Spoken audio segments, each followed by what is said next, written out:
I fall down. I slip on some water in the passage, right? And, it's a house full of people, but everyone is elsewhere doing whatever. I'm 9 years old and I fall, right? I fall on my stomach and I'm like, hey, bo, okay. And as soon as I stand up, something just goes and pushes me down. And I look behind me like this way, and then it's the bathroom and the windows open and there's wind blowing.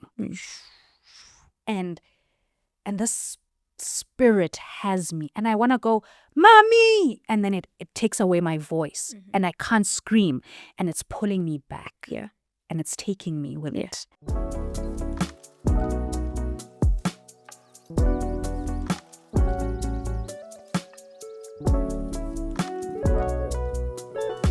Hey Chommies. Hi Minjani, how are you guys? Welcome back to Friendship Frequency. Hi, Stephanie. Hi, Petronella. Why? Utlegan? No, man. We're getting better at this. No, you are. You are much better at it, and I'm very proud of you. But yes, hey guys, and welcome to another episode of Friendship Frequency. We're glad that you've tuned in and you can join us, as my beautiful friend Petronella Nontigelelo Chuma has said. And my beautiful friend, today you shall hear it, Stephanie Avril Vera Ndlovu. Wow. Unprovoked. Yes. Unprovoked. The people shall know. Any which way. So today, today we're going within, hey? Yes. We like deep. No, but today. Yeah. Are you ready for this topic? I don't know. Are you guys ready for this topic? Okay. Let's go straight in. So before we even tell you guys what we're going to be talking about today, I'm just going to start with the first quick fire question. And then the people shall know what we'll be discussing today. Okay. Is that fair? Yes. Let me just fix myself. There we go. Okay. You ready? I'm ready. You good? Yeah. So I want to know, what is your earliest memory of God? My earliest memory of God, like going to Sunday school, or anything, like the first time you can actually remember. It doesn't matter in which way, whether it was Sunday school, whether it was your grandmother reading you something, whether it was an encounter, whether something happened, just the realization that, oh, there's a God, if you can recall when that was or what happened at that time. I don't know if I can recall. Yeah. But like, I just, born into Anglican and everything, going to Sunday school.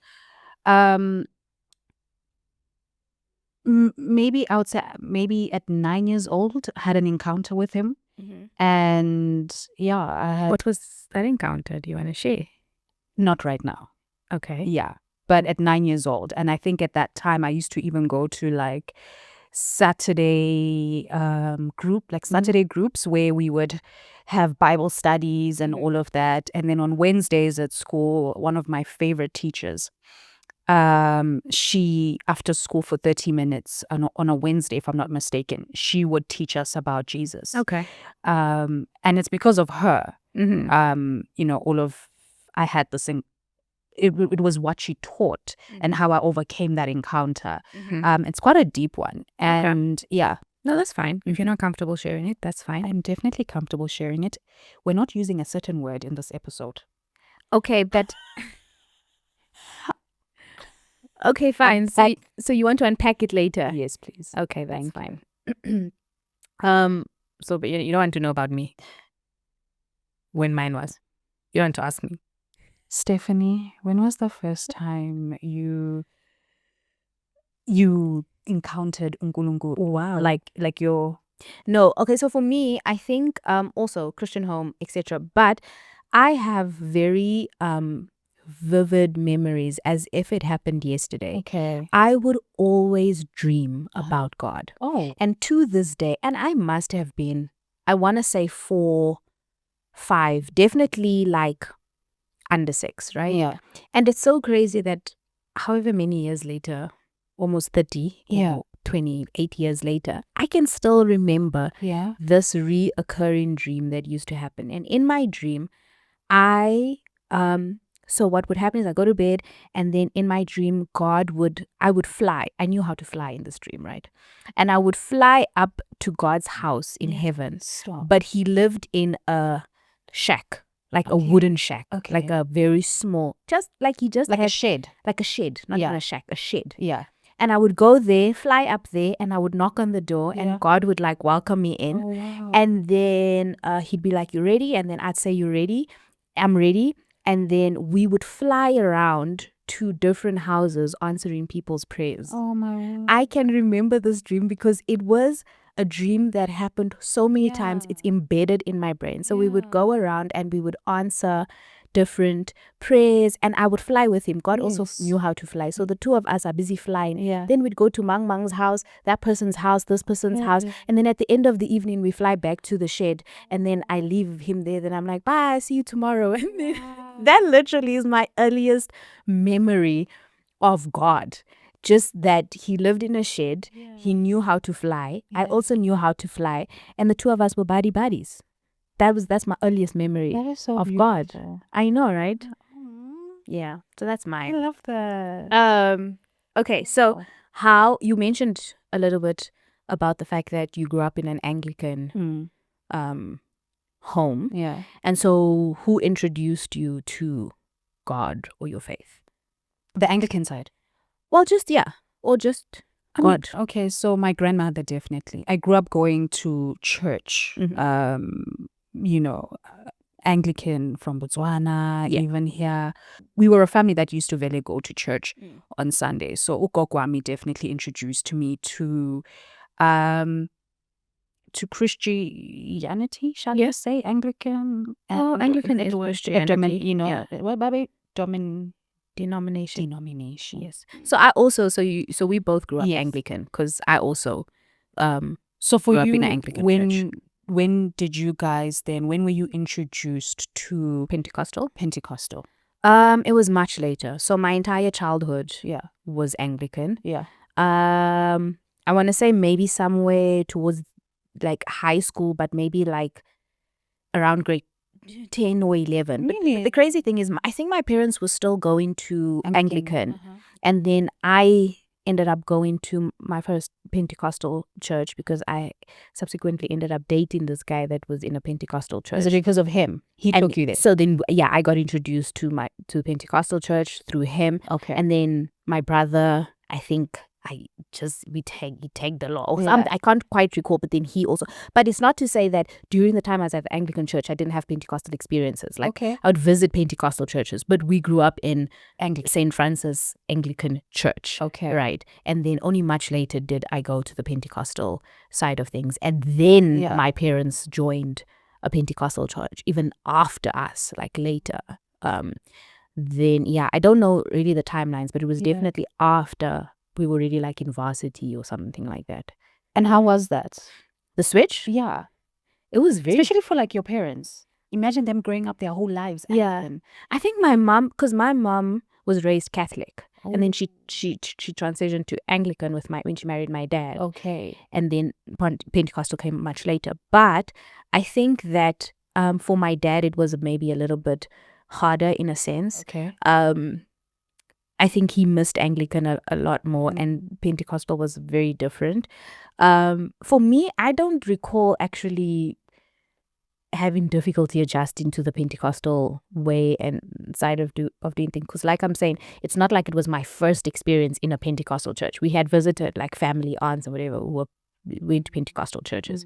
But yeah, I don't recall it being anything that really like Can I ask stood you, out. when you would visit like Pentecostal churches, that whole notion, and I know it's quick fire, but would you experience altar calls, for example? Yeah. And did it ever click, like this whole thing of receiving Jesus? Yeah. Because it's two worlds apart. Yeah. If you Anglican, Catholic, and Yeah. Pentecostal, like what? I think, Yeah. again, because it was not my first Pentecostal experience. Yeah. So I would say I was probably like 13, 14, and I think I gave my heart to Jesus at like my friend's Pentecostal church. So it wasn't my first Pentecostal experience. So even going to the church was called Mount Carmel in El Dorado Park, it wasn't like a shock to my system because I had already had Pentecostal experiences and I had already visited my aunt's churches and stuff like that. They were Pentecostal. I just didn't grow up. So it wasn't like, oh, what is all this speaking in tongues and altar calls or any of those things. I think by then I had already experienced enough of it for it to be quite normal. Okay. At 13, did it shock you though? And you Can't can't remember. remember. I honestly, if I'm honest with you, I can't remember. I just remember that in my mind was like, oh, I want to give my heart to Jesus, and I was quite young. But I think it was only later, maybe around 18, 19, when the decision was a very intentional. I mean, I can't say that at 13 it wasn't sincere. To be honest, I can't remember. Yeah. But my point is, I grew up in Anglican, but I had Pentecostal experiences, and then I dated someone who was fully in Pentecostal. So then I switched over to a Pentecostal church. Okay. Here's one. Have you ever doubted whether God actually exists?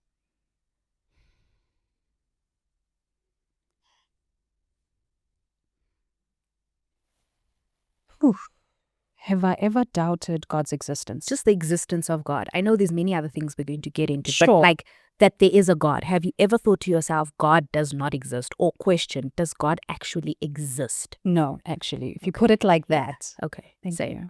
Thank you. So I've never questioned. I've never questioned God. God. That there's a God. That No. and a God exists. I've never been an atheist. Okay. Kakiri, that's what it is.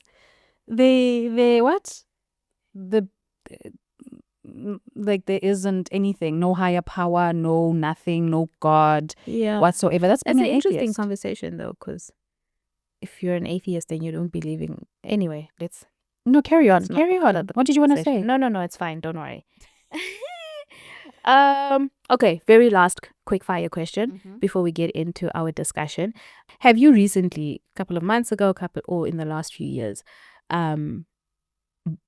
experienced God in a way that you would like to share?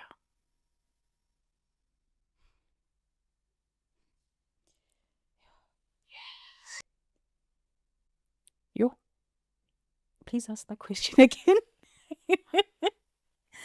Oh, guys, all the time. Please. Okay, Yes. so recently, has there been an experience of any sort that you would like to share in which you either experienced God or saw the hand of God, like on a situation in your life, in a moment where, you know what I'm saying? There are certain moments, we know God is there and God is, but there are certain moments that you can sometimes put your finger on and be like, you see there. No.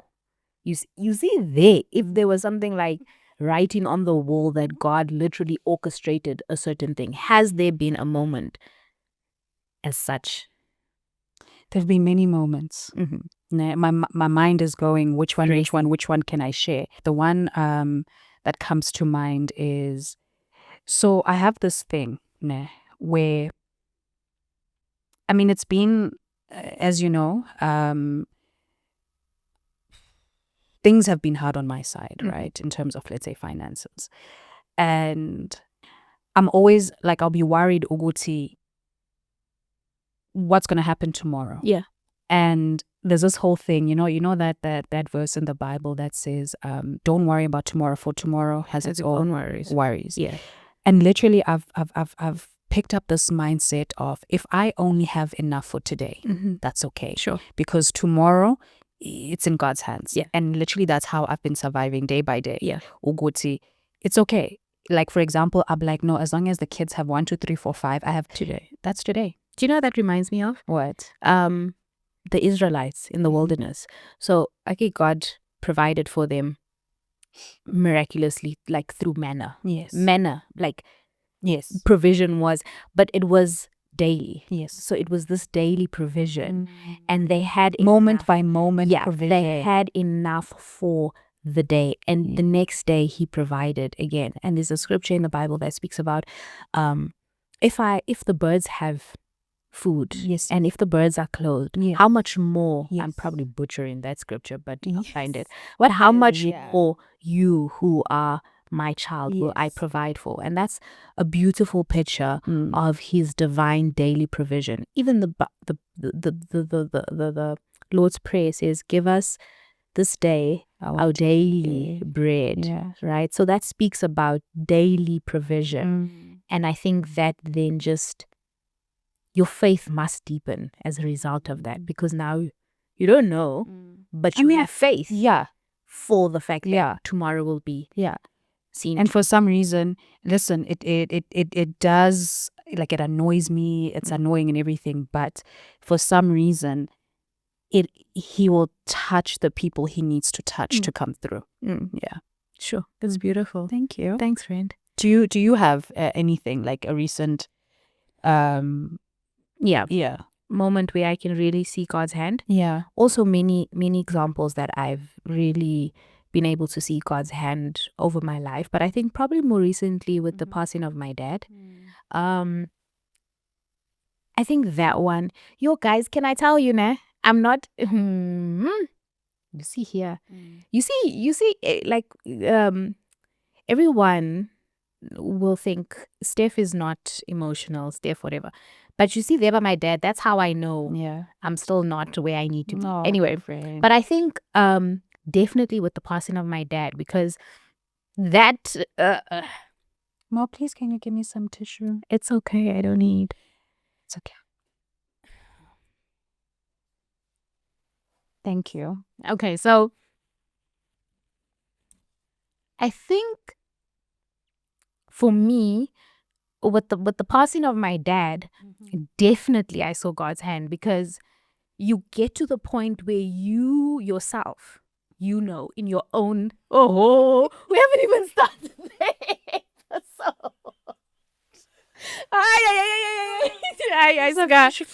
You know, guys, Steph doesn't cry. So now I'm crying because she's crying. Oh my word. Anyway, Should I don't also start there in the back? Hang on. Sorry, I'm done. Okay. I'm over. I'm also done. Yeah. Yes, I'm listening. See, I'm gonna abandon this answer. I can't even make it through one sentence. Sorry, you can go. Okay. So I think with the passing of my dad, it's something that I for sure knew and still know that I do not have, as you can tell, the capacity, the strength, even till now, to handle it or deal with it, right? So why I'm saying I saw God's hand is because during the entire time that sort of my dad was in hospital, and then when you sort of see him deteriorating and kind of not being able to do anything about it, you reach the end of yourself. And it's at that moment, be it midnight, 3:00 in the morning, you cry out to God, and you literally like, there is nothing I can do. There's no book I can read. There's no person I can speak to. You come to the realization that at your lowest point, you only have God. And supernaturally, I kid you not, God came through with a level of peace. You saw me through the months, hard as it was, but I was able to put one foot in front of the other. By myself, I was never, I tell you now, you guys were going to find me in a mental hospital. I keep saying that, like, but he kept me in his perfect peace. And I would sometimes lay awake in the middle of the night, unable to sleep, pleading, begging, praying, saying, God, please give us a little bit more time. No matter what the doctors would say, I would be like, and I was with my mother at the hospital like almost every day. And I would say, Lord, just a little bit more time, just a little bit more time. I was even trying to bargain with him on how much time. And I remember this one day I was praying, and I was saying, please give him a little bit more time. And this story came to me where Jesus was in the garden, right? And it was just before his crucifixion.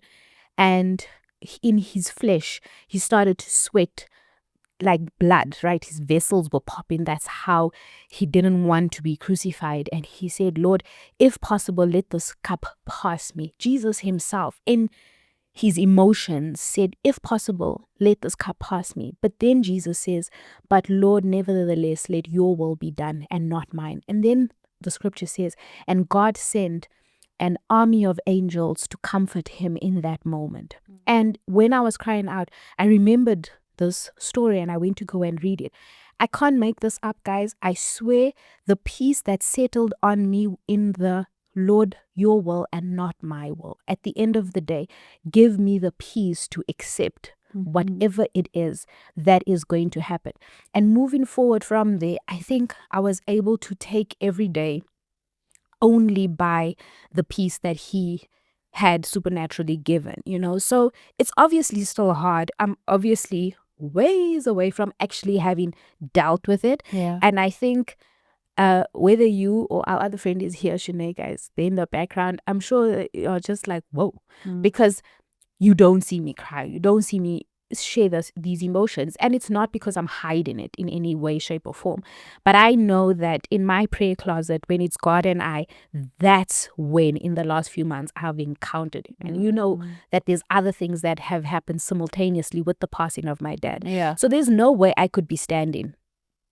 Conclusion? Yeah. There's no way I could be standing Yeah. if God's supernatural hand was not operating Yeah. in my life and on my life, especially in the last 8, 9, however many months. Yeah. So, Whew. Yeah.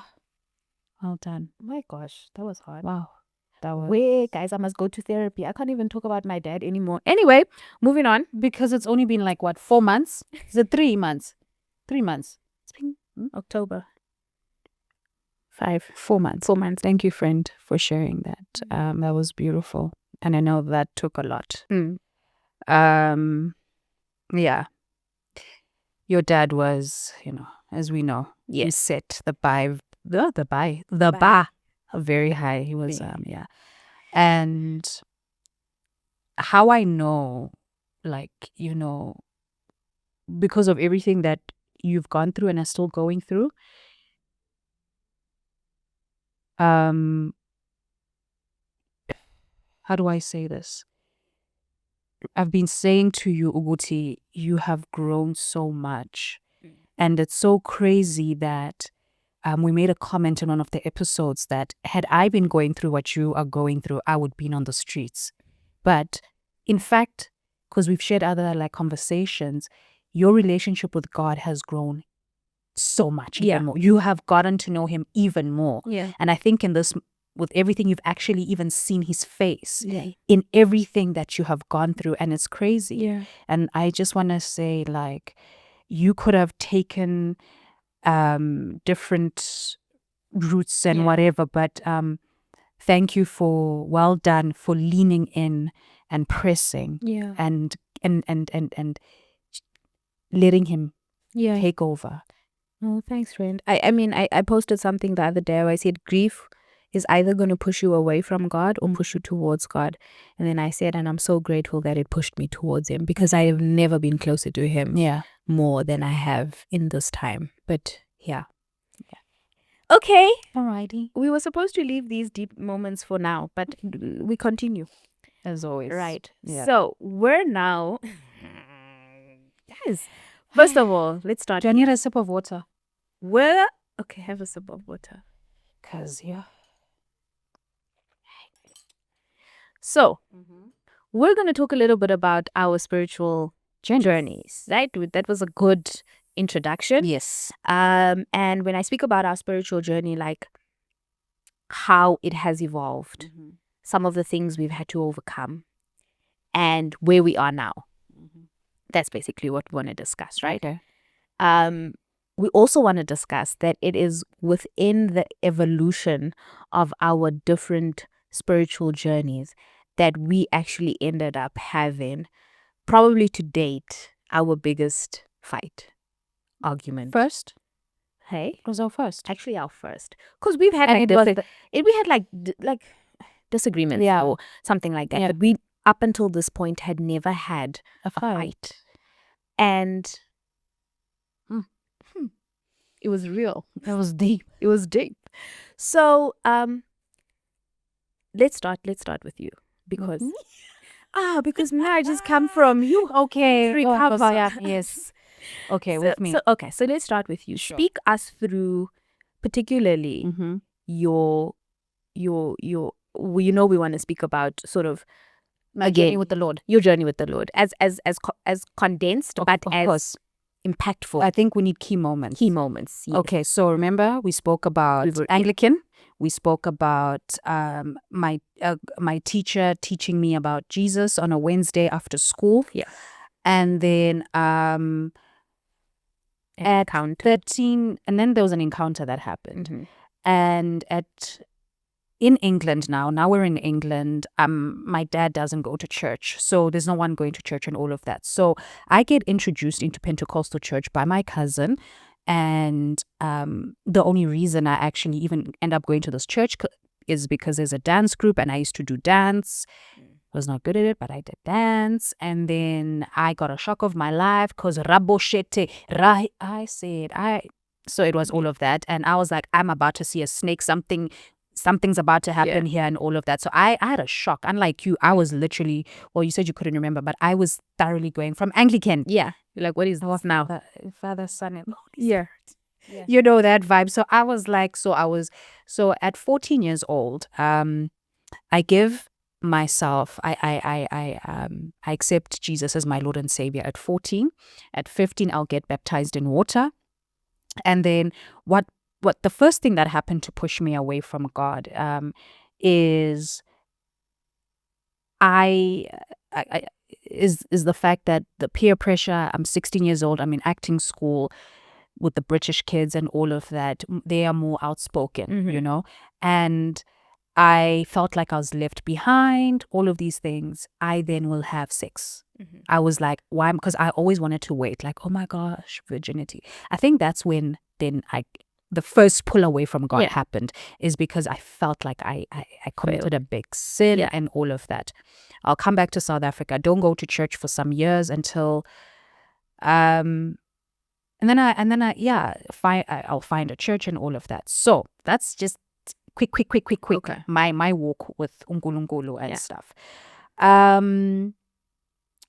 At 27 years old, you know, but before 27, I just always felt like there was more to this life. There was more. Like I was like, no man, I just want to know. Like I feel like there's a reason why we here. There's more to. I would say there's more to the Bible. I feel like there's more to life. But then how am I saying I feel like there's more to the Bible, but then I don't even read this Bible? I would call myself a Christian. Marangele soskati. Do I even read the word? I was okay being a Christian who would maybe flick through pages, whatever psalm, whatever spoke to me in that moment, and and all of that. But I never really spent time nonkulunkulu. I would pray, yes. But, you know, in order to know God, I guess you have to read the word, right?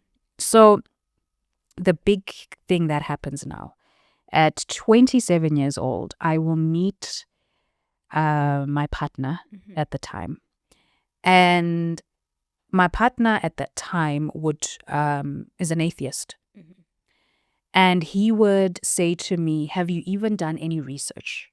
Like he would be like, no, but just do research, just for yourself. Why are you believing in something that, have you actually gone and where did the Bible come from? Who wrote the Bible and all of these things? So I'm not trying to put blame on anyone, but that's when the questioning. It definitely influenced me to go, actually, you're right, let me.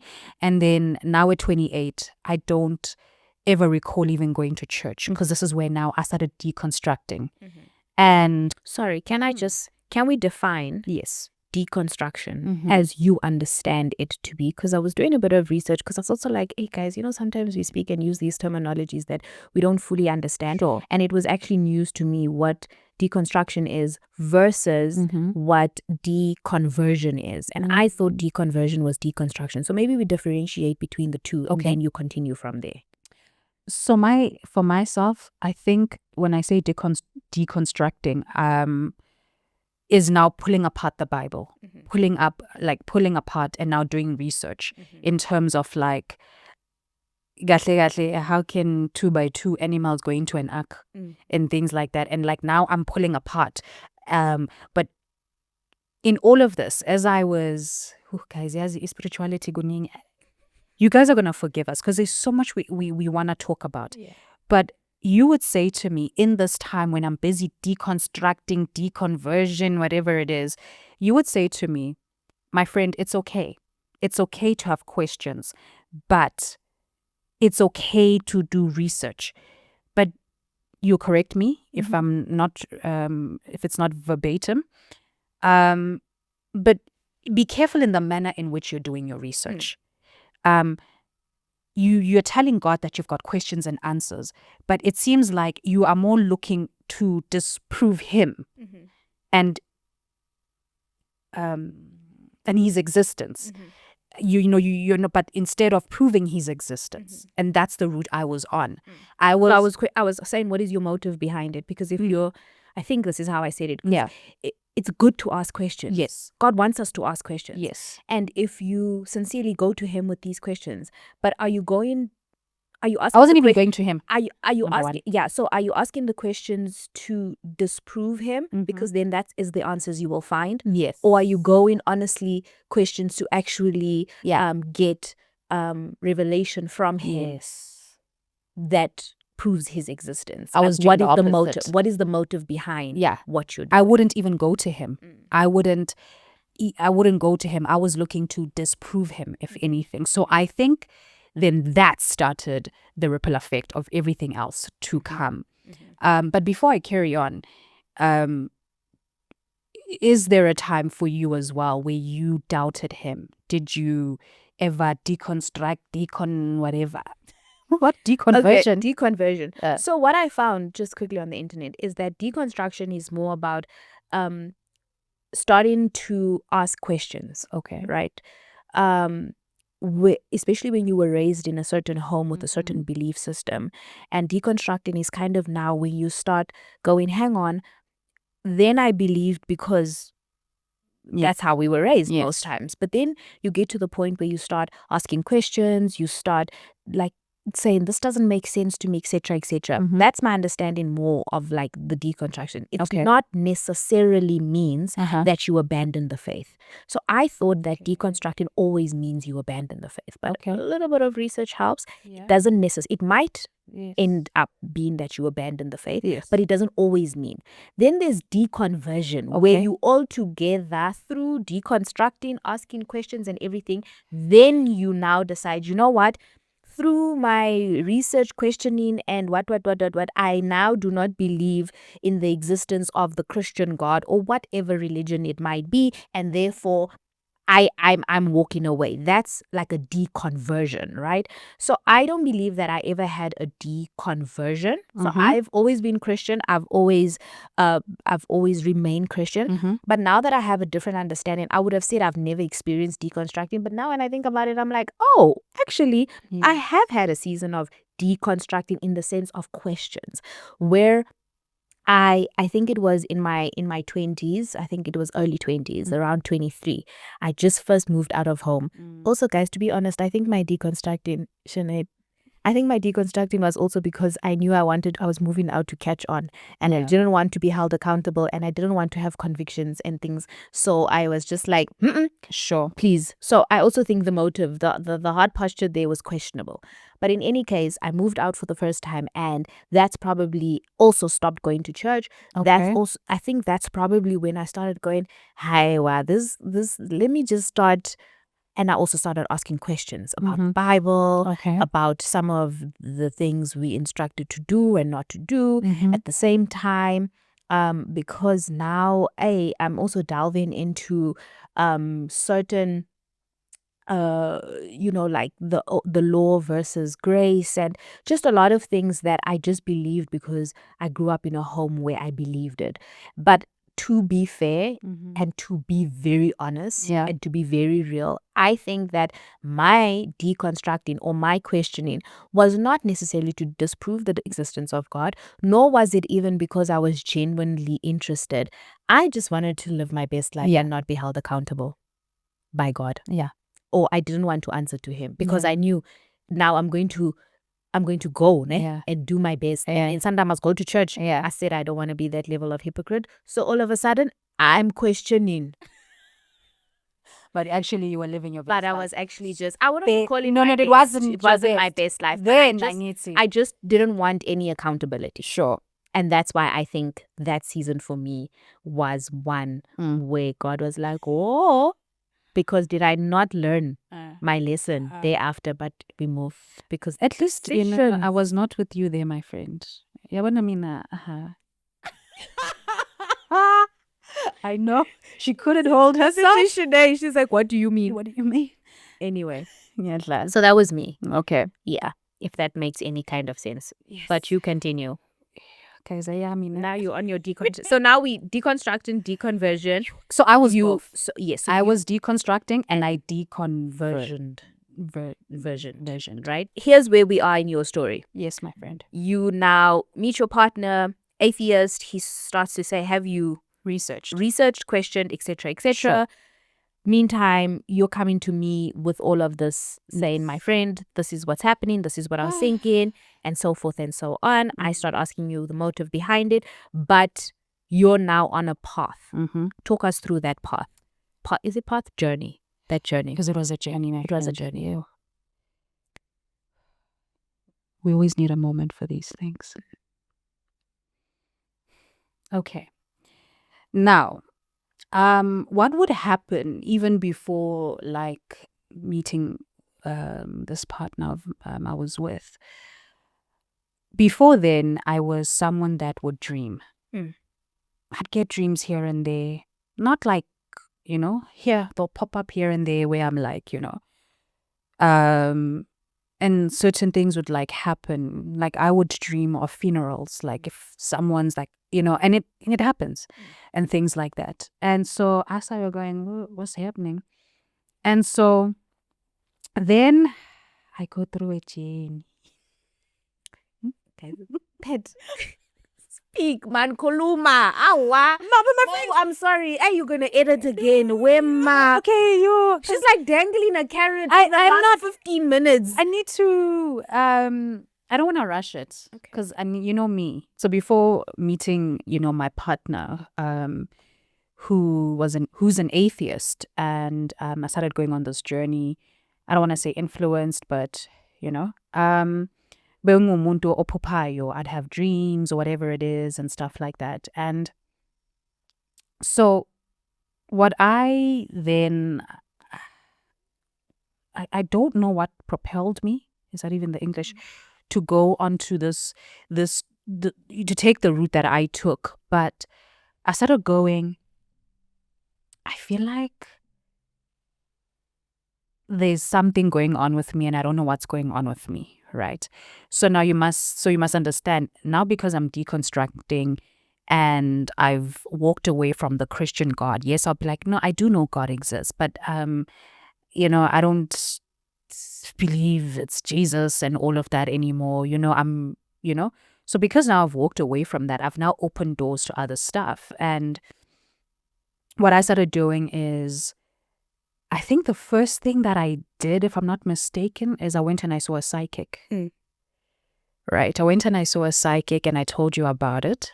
And again, my friend with wisdom, you would say to me, because I'd go, yo, friend, they told me everything, blah, blah, blah, blah, blah, as is, nah, nah, nah, nah, nah, nah. And the thing that I remember you saying to me was, be careful of the doors that you are opening, because you are opening portals and you're not even aware of what that even consists of, but you are opening doors because you're giving access to these people. Because when you are there, you are in agreement. And so they have access into your life, right? And the reason I'd even gone to see a psychic was because I was like, I don't want to go to umuntu omnyama. I'm not trying to take the Sangoma route. Angifuni Ndumbeni. I'm gonna take the white way because I was like, I know if I go to see Isangoma izongitshela ukuthi kumele uyothwasa. And I was like, nah, fam, I haven't got time for that. I want to go to the white side. But sure enough, I because I can't remember everything, and time as well. But I do eventually end up going to see somebody. And also, when you are there, you're in agreement. Because mauthi uyavuma. Kumele uvume. You know what I mean? And stuff in what they are doing. So this is Sangom. So then you go see a traditional. I see a traditional person now. Yeah. And the reason I'd gone to see a traditional person is because me and this person then break up. I now going through, this heartbreak and all of these things. And, I'm getting, actually, let's even take it back now that I remember. Now that I even remember, before even going to see, like even a traditional person, so to speak, I'd gone to some kind of ceremony as well, not for myself, right? And so when you go to these places, when you go, I was driving the other day and I remember like, when the light bulb goes off, like we have to also be careful in what we engage with. Because even just going there, you are giving, I think we think giving access is maybe just going to go see a psychic or Dumbeni and things like that. We give access to so many things that we're not even conscious or aware of in our daily lives or whatever that is. I don't know if it's music, whatever, but there's so many doors that we open that we're not even aware of, right? So I'll take that traditional route. And of course, I was told, kumele ngiyothwasa. What does that mean for someone watching? Yeah. Who doesn't even understand that term? I only know about it now because I was schooled. But if somebody is like, what is Twasa? Yeah. What is... So could you explain it like in English? So Twasa means unedlozi. What is... I'm trying to get you to... No, I know. Okay. But unedlozi, you have like an ancestor. Yeah. There's so many words and terminologies that I need to go back to and remember. Call-in, isn't it? No, Maunedlozi, you've got an ancestor. Yeah. So for example, they will say, maybe your late uncle, late grandfather, something happened. He wasn't able to fulfill his purpose, so to speak. And so now you need to take on sort of like his mission that he was not able to complete, and you need to take him on, and so help him live through you and stuff to be able to do what needs to be done, to appease the ancestors and all of that. So I was told that's Guyotwasa. Okay. Guyotwasa. Okay. So I had like, once I opened the doors, like for example, I have up until today, right? Is it tinnitus? I don't know. There's a name for it. I will be sitting here and talking to you, but there's something that happens in my ear where no one else hears it. And it goes ringing in your ear. Yeah. And I thought, and I used to, like eventually one day I went, can anyone else hear that? Like, I don't know who I was sitting with. And they're like, no. And I was like, why does that happen to me? So apparently that's a sign. When you've got lower back problems, and things like that. I would get aches in my joints. And, they would, so it wasn't just dreaming, but literally I would, like. I remember the burping thing as well, because you were terrible with those burps. They were so loud. I would burp. And that was also a sign. And I remember I went to a funeral at a family in Soweto, and I didn't know that the other lady there, auntie, she's a traditional person. And then I started aching, and you start aching, and there's something wegumele bagulule and stretch you. And I was going crazy, and I literally passed out. I had to, and you pass out, and like, hey, and then they, I would like energies, like. So when I said I had the symptoms, Yeah. and things, and when I was told then and there for the first time, Oguti Gumele Nyotwasa, I was literally like, I said, God, this is me there. God hasn't told me that. My ancestors haven't shown me that. So if that's what God wants me to do, or if that's what, then sure. But other than that, yeah, they must come talk to me first. I need to say they must come talk. Yeah. Oh, sure. Then they came and talked. And then now it's like, now you're getting signs. Gumele. Saying Puza, is it Ukobongo? No. Saying, yo, guys, I was dreaming a whole lot of stuff. Like now, yes, now it's in all of these things. So it was a lot. Like, so now I'm getting the confirmations that I need to do all of this. Yeah. I'm just, it's a lot. It's a lot to process. I'm going back to a place that I put behind me. And I knew that we were going to talk about this, but I didn't like realize like, it was a lot. Okay. We'll take a breather on that, and then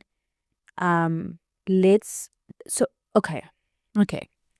So you're in this space now. We are on this journey of sort of the way you used to explain it to me was that you are now pursuing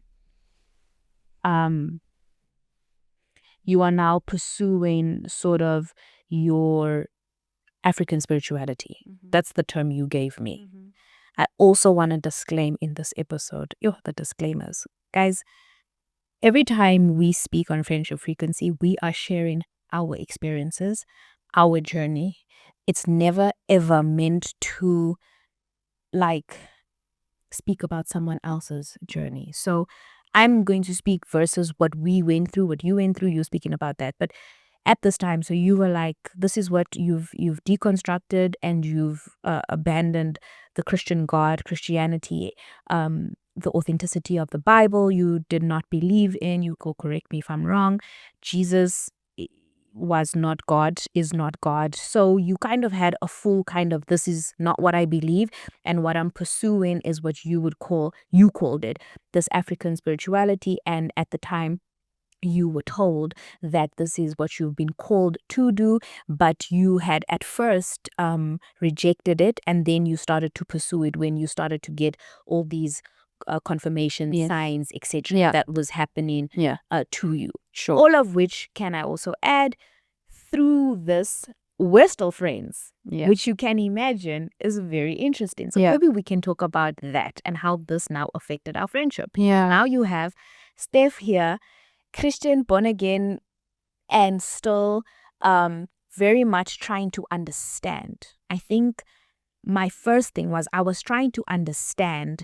Like I would say to you, Pat, help me understand the journey that you're on so that I can know how to respond.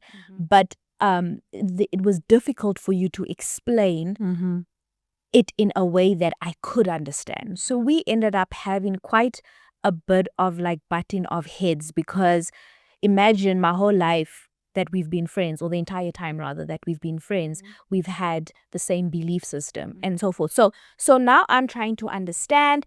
At the same time, I am really trying to tread lightly. Sure. Because I'm not trying to offend my friend.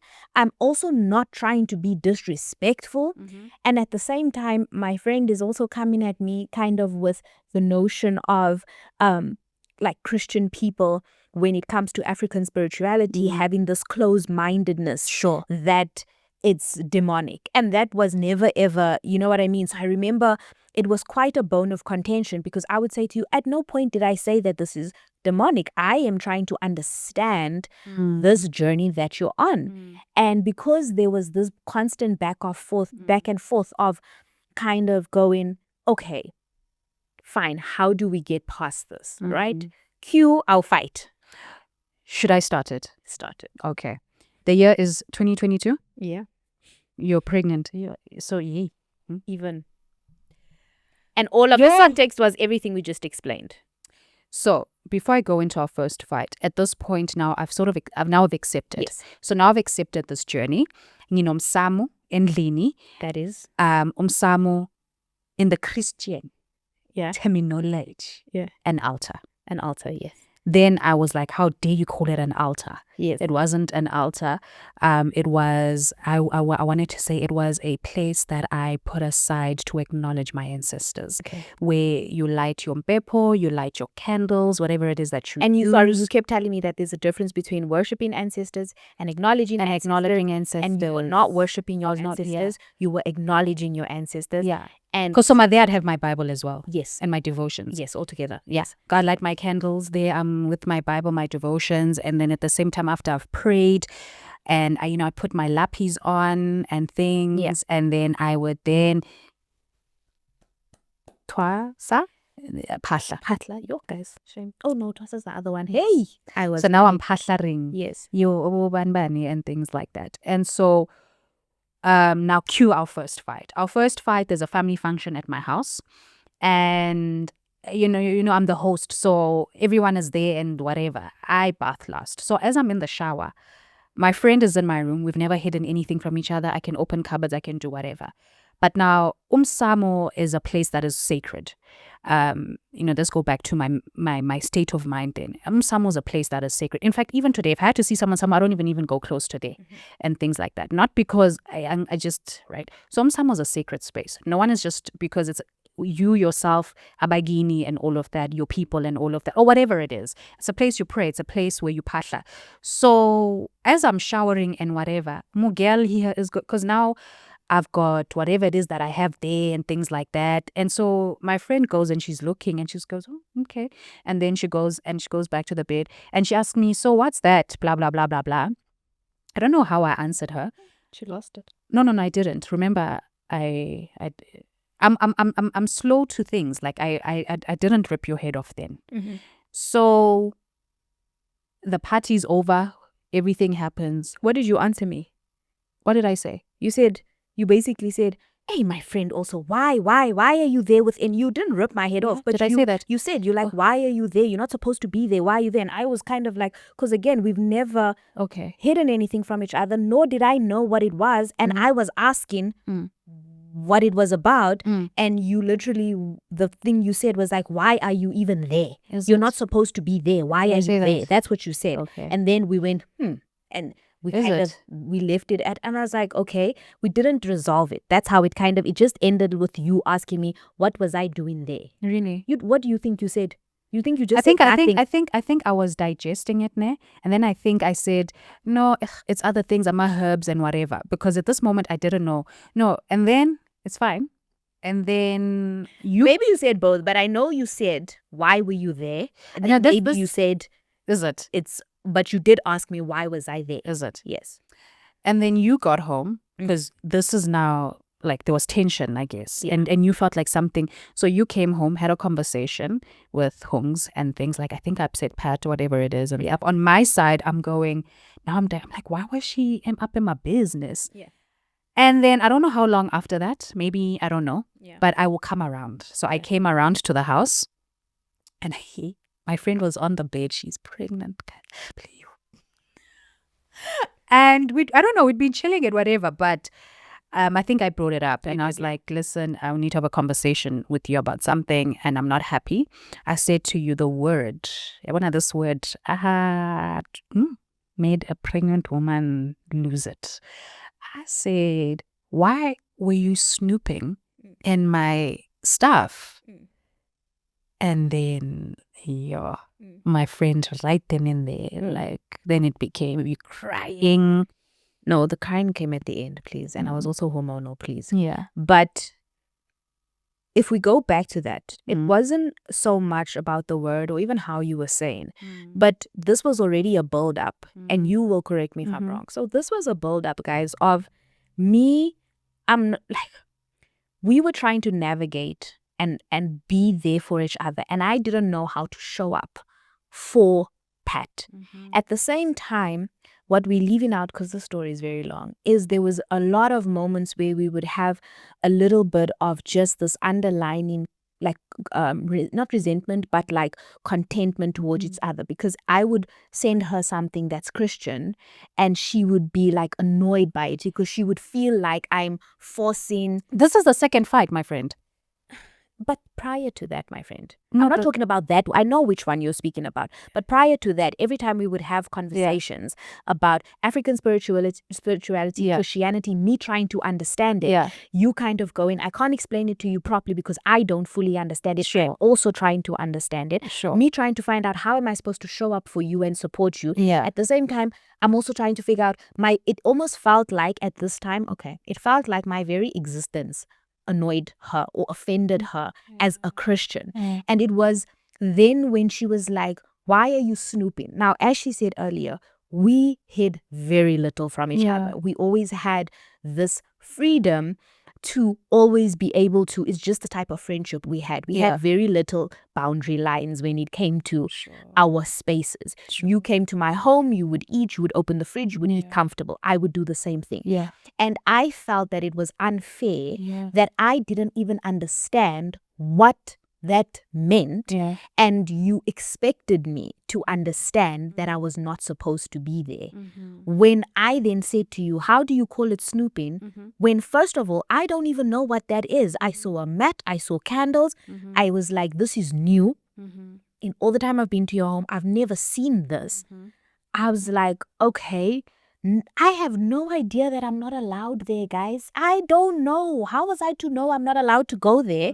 And my friend's like, why are you there snooping? And I'm like, snooping?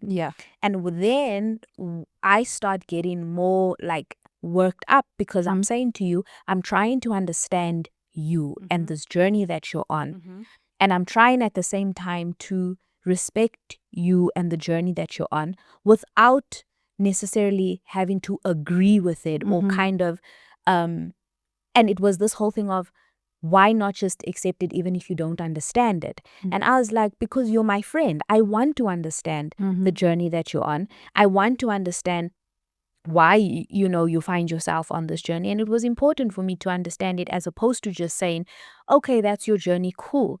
And then at the same time, whether people like what I'm about to say or not, but as a believer, I also was like, I had felt like you were going down a route that I didn't believe was for you. I just didn't. And I, at the same time, was doing my own praying, and I was asking God to like reveal to you and to speak to you that whatever it is that you're searching for, that you find it in him. And at the same time, when I would say that, that would be misinterpreted or misunderstood as though I'm saying that African spirituality is demonic, which was not what I was saying. And I know that the Christian church has come under fire a lot of times for calling certain African spirituality practices demonic or just saying it's demonic. And I would say to you, that's not what I'm saying. And nowhere did I say that that's what's happening, but I would try to ask you, when it comes to ancestors, when it comes to acknowledging ancestors and worshiping our ancestors, but you're now saying you have an altar. So how am I supposed to understand it's not a worship, but there is an altar? So I really felt like you were not understanding. I am trying to understand, what does this calling consist of? What is this? And at the same time, someone's asking you questions. It's like someone who's walking into the faith and is a new believer, and then now you're like bombarding them with the Bible and like, but answer this, answer that's like, no, I'm still a baby in the faith. So for me, it's like, I am also trying to understand. There's a part of me even that accepted that, okay, cool. I am not sure about lendaba ukuthi kumele ngiyothwasa, but like I am willing to do what needs to be done, like other stuff, right? And I was really battling with indaba yokuthwasa.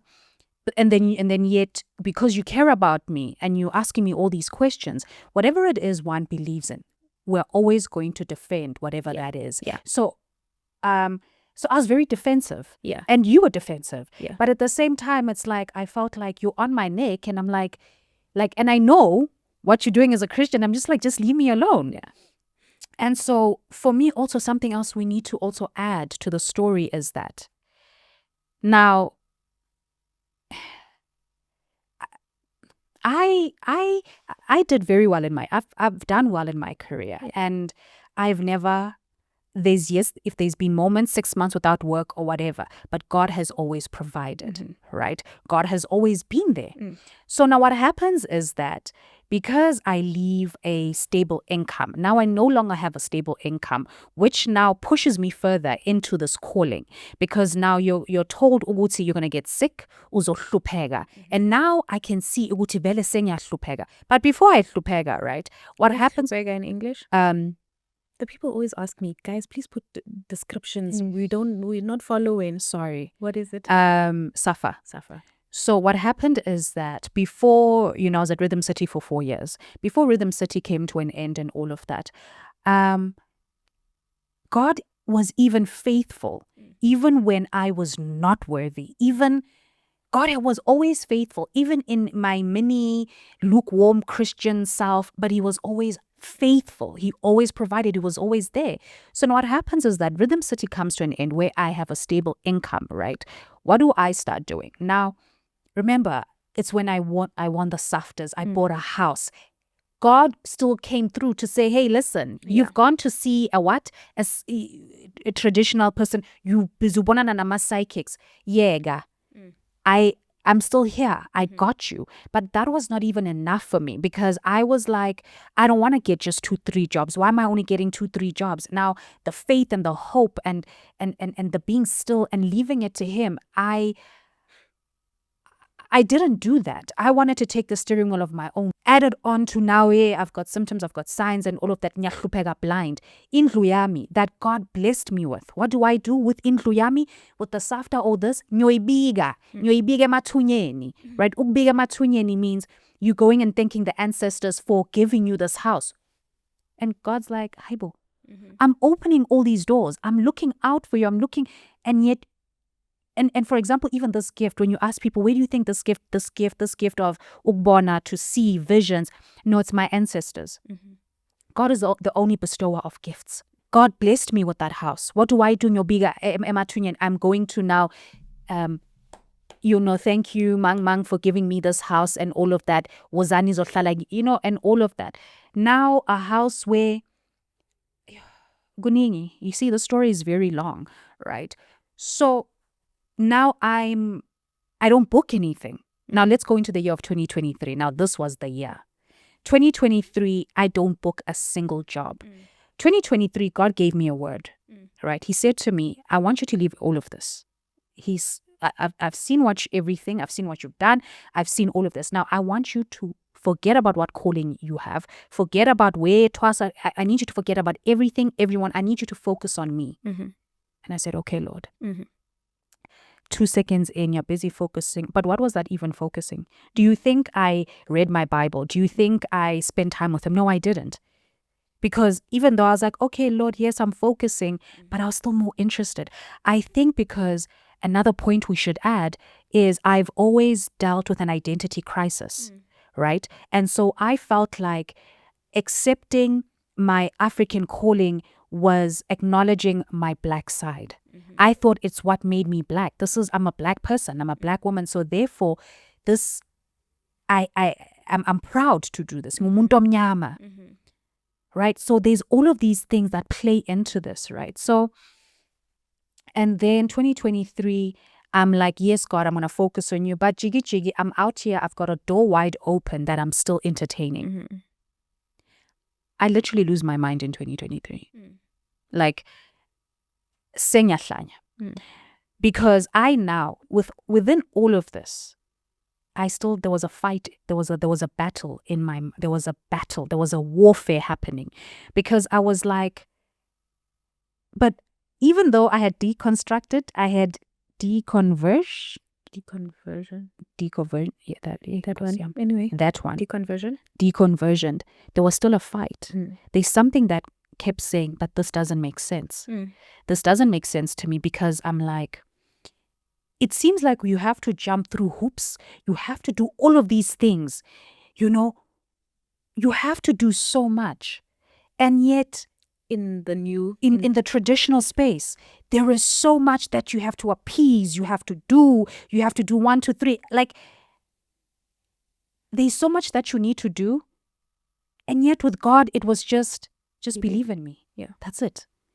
And and then the Christian side of me started having, there was a battle.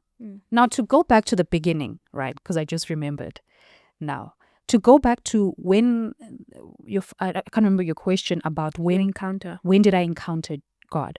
So now I don't think things happen to us by mistake. There's things that happen to us, like that, dream you would have. So what happened with me is, when I was in grade 3, I was at Yeovil Community School, one of my favorite teachers, on a Wednesday teaching us about Jesus.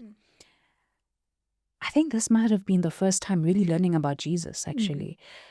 It's so crazy how this happened, because she prepared me for the attack that was about to happen. All right. God had sent her to prepare, because it's not like those classes were long or anything. Yeah. So what happened is that she taught us Uguti, she would teach us about God, but she said to us, if anything ever happens to us, say, I cover myself with the blood of Jesus. No weapon formed against me will prosper.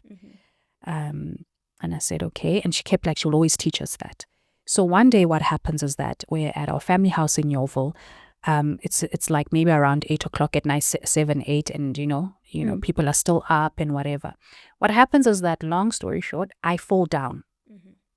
I slip on some water in the passage, right? And, it's a house full of people, but everyone is elsewhere doing whatever. I'm 9 years old and I fall, right? I fall on my stomach and I'm like, Haibo, okay. And as soon as I stand up, something just goes and pushes me down. And I look behind me like this way, and then it's the bathroom and the windows open and there's wind blowing. And this spirit has me, and I want to go, Mommy! And then it takes away my voice, and I can't scream, and it's pulling me back. Yeah. And it's taking me with it. And so you're physically being dragged. I'm physically and you're being moving. dragged. Yeah. Friend, these things I haven't told you in my life. Oh, you did tell me this story. No, not this one. Oh. Other things. Yeah.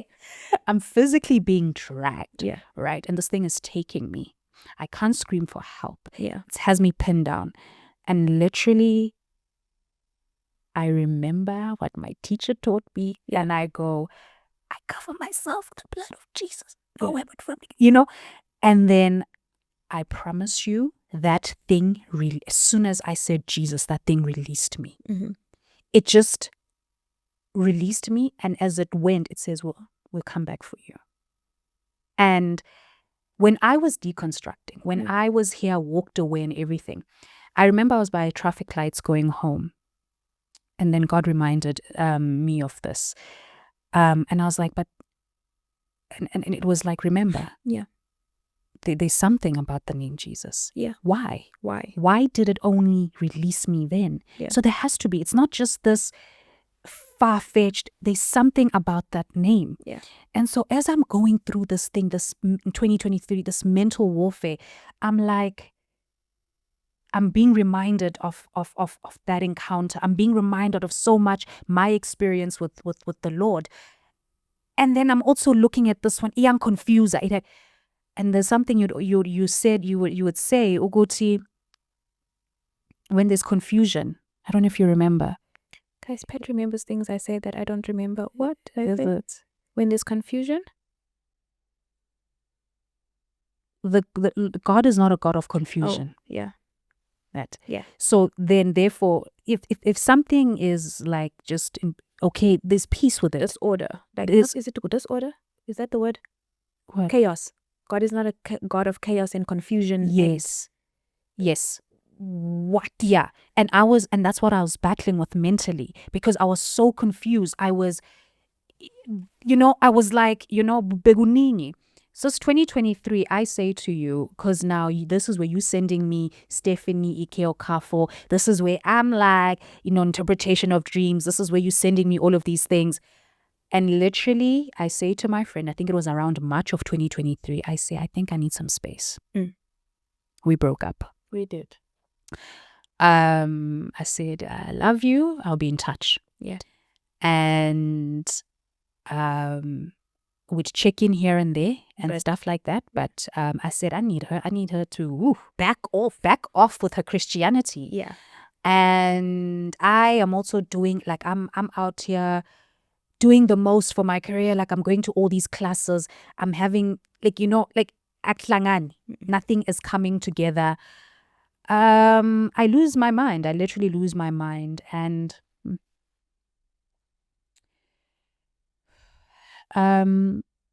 yeah, I don't know how. I think maybe it was around June, August. I can't remember. You and I would reconnect. And we because we never spoke about it. I like, I was resenting you, and I felt like you were down my neck and all of these things, and I don't know what else was happening. Beguningi. Yeah, no, because then it, on top of that, because we were going through that, I was pregnant, but I had a No, this is 2023 now. Oh, in 2023? Yeah. Okay.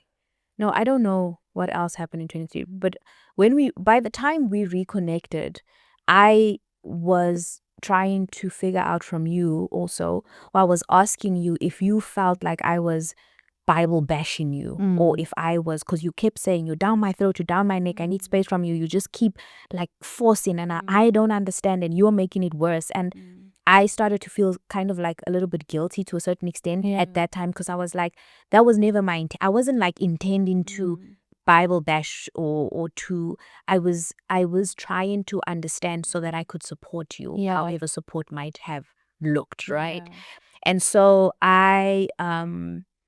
we were very hurt that our friendship was very severely affected by this. But I think later when we reconnected, I had then said to you, but I never stopped praying, and I never stopped like intervening and interceding and saying, God, I don't even know how, but maybe we did discuss, maybe this is the end of our friendship. Because we sat down, because we hadn't spoken, remember, from that time I said I need space from you.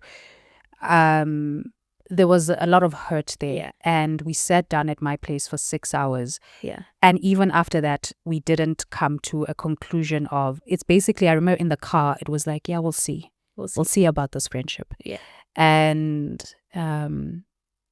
okay, it's a lot to unpack. It's a lot to unpack. It's probably part 3. But anyway, so how did you eventually make a decision as to where you want to be? Because I just wanted to say that was a powerful story. I know you told it to me not even that long ago, because I was shocked. And you're like, oh, didn't I tell you about this that happened when I was a kid? Remember when you told me? And I had said to you at that time, remember the first thing you questioned when you started deconstructing and psychic, the first thing you questioned was Jesus. It wasn't God. It wasn't even the Bible, quite frankly. It was just that Jesus, being this white Jewish ancestor, how are we believing, historically speaking, as Black people in this in the Jewish culture, Hebrew context, etc., etc., etc., when we have such an issue with acknowledging our own ancestors, but we are so quick to acknowledge an ancestor of a different culture altogether. And so I remember the number one thing that you questioned first was Jesus. And yet when you circled it back, you said the number one name that you remembered. And I said to you, remember the time I said to you, okay, cool, you've said you don't want to be you don't believe in Jesus anymore. Then remember I said to you, then you can't say you're a Christian. True. And then that was also a thing, because it was like, and I said, because Christian is Christ follower, so how do you believe? I don't understand how you believe in Jesus. How you're a Christian if you don't believe in Jesus was what I was asking. So I'm just painting certain lines of our conversations. Can I say something to you? Because, even we're discussing, and I know time, but there's really certain things I just wanted to say. Number one is that when you go to these traditional spaces and places, some of them actually have the Bible. Some of them are reading the Bible.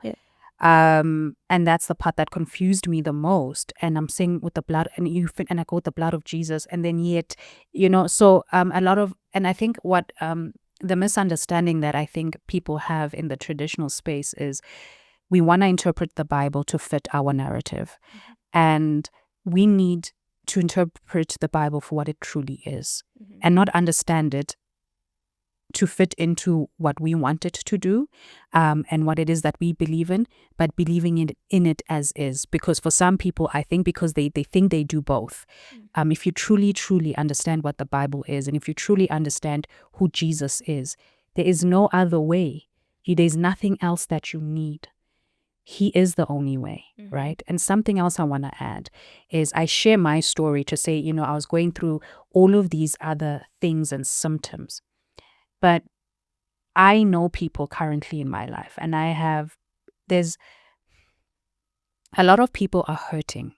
A lot of people are broken, misunderstood. A lot of people are so-called misdiagnosed. And then are being told, you have a calling and things. If you look at, from my experience, not anybody else's, my perspective, what I have seen for myself is that they say umuntu ogulayo. So apparently someone that's sick, apparently maune calling umuntu ogulayo, you're a person that is sick. And it's like a lot of people that are going to ephehlweni and all of these things, to go twasa, whatever. It's a lot of people that have been misunderstood, that just need love, that have been broken. And so now it's either abanye bantu and all of that who are now taking advantage of that. And I just want to say that there is no peace like God's peace. I know that, people think, this is my tradition. This is how we're supposed to do things and all of this is what makes me African. There is no color when it comes to Jesus. There's none of all of that. Colonization, I get it, and all of that. It's so easy with him. He did it all for us. And I wish I can just say to people, like, it's okay. It's okay. You're all right. And all of that, whatever brokenness, whatever healing, he can do it for you. And sorry. And so for me, I was thinking if I should share the story or not, but I think I'll leave it. What brought me back to God, you're coming back to your first question was, I can't remember, not your second question. I don't remember how you put it again, to see his hand. And I saw God's hand in a situation where the enemy, or whatever that was, had planned to do whatever it was they were trying to do. But God had mercy on me. And God was like, I've got you. And I think it was because, not in spite or whatever, however you say it, but that situation, with all of that happened, brought me back to God. And and can I tell you the craziest thing? Having been a Christian for how many years? 30-something years or whatever. This is the very first time actually having, like, at first I was a lukewarm Christian then. And right now where my relationship is even better than it was even before. I'm not saying I should have gone through all of that, but I'm glad I kind of did go through all of that, because my relationship with him is even stronger. Yeah. That's good. And so, as we close, I think it is important. We've said this for the longest time. I've made peace with the fact that there are things about the Bible, about Christianity, I don't understand. Let me tell you, there are still things I don't understand. Sure.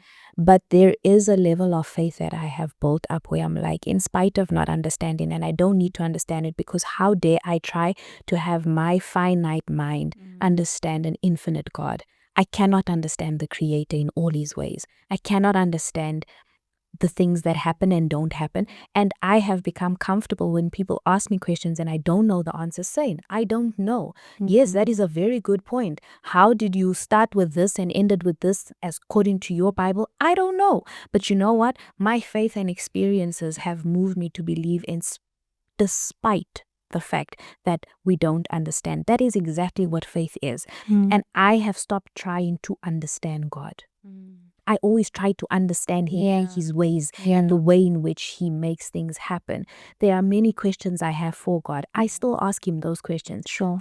He hasn't given me the answers to many of it. There's many injustices, there's many unfairness, there's so many things that make me go, God. Yeah. But despite those things, I choose to believe. That's the first thing. And secondly, I very quickly also had to make peace with the fact that there is a context and a culture in which Jesus, even the Christian faith, in all the history and study that you do, that you might not like. That just is what it is. I used to try to defend the Jewish side and make it is in that context and culture. And if that is a stumbling block, then pray into it. So I think both of us are at a space where there's still things that we don't understand, even about God and the word, and or maybe just for myself. There's still things I don't understand. But even though I don't understand it, I still choose to be a Christian and to have my Christian journey as it is. Yeah. You remember there's something when we were speaking over the phone and I said I'd really like us to highlight, and it was for anyone that is not born again, or for anyone that is looking, to accept, Jesus, is that just because, something they like to say at church is that just because you're born again and maybe whatever it is, you've just accepted Jesus as your Lord and Savior, does not mean you're not going to make mistakes. If you look at how long, if I'm talking about being born again at the age of 14 and all of that stuff, or was it 19 or whatever, all of this, it does not stop us from still making mistakes. And I think people need to understand that it's okay, we do make mistakes. Being Christian does not make us perfect. This is a journey. Sanctification is a journey. All of these things, whatever it is that we're getting convicted by, it's a journey. Yeah, true. I just want people to know that. All right, guys, we're at the end of the episode. Is it 2 hours? It must be. The candle's gone. Anyway, thank you guys so much for tuning into this topic and conversation. We hope that you enjoyed listening, you enjoyed watching. As you can tell, we're still friends, so we did reconcile eventually. And so man, in the comment section, if you want to share some of your experiences, I'm almost sure that this episode is going to leave many comments. But it is what it is. Thank you for being honest, vulnerable, and sharing, my friend, as always. Guys, don't forget to comment, don't forget to like, don't forget to subscribe, and don't forget to follow us on all our social media platforms. Finally, thank you once again to the Improvers Uncut YouTube channel for allowing us to squat. Is it squat? Are we squatting? Or to be here on your channel and take some of your subscribers. I'm joking. Anyway, that's all from us. Bye.